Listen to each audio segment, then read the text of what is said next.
ఈరోజు నానిలో ఒక కొత్త కోణాన్ని చూశాను. చూడండి, మీరే చూడండి.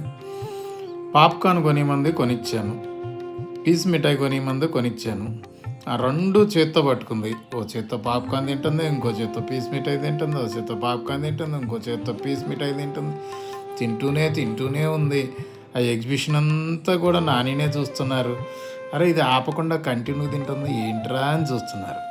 అసలు వాళ్ళు చుట్టమే కాదు, నాకు కూడా చాలా ఆశ్చర్యం వేసింది. ఎందుకో తెలుసా, ఎప్పుడు మాతో పాటు తినవే అంటే మీరు తినండి పిల్లలు తినండి అనేది. పోనీ కనీసం నాతో పాటు ఇప్పుడన్నా తినవే అంటే మీరు తినండి తర్వాత తింటాను అనేది.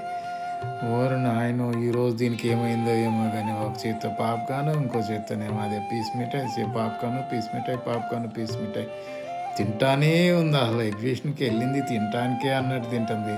మరి అది ఎంత గమనించిన మా చిన్నోడు మెడకా విసి చంపేద్దాం అనుకున్నాడో ఏమో, నాకు అర్థం కాలేదు.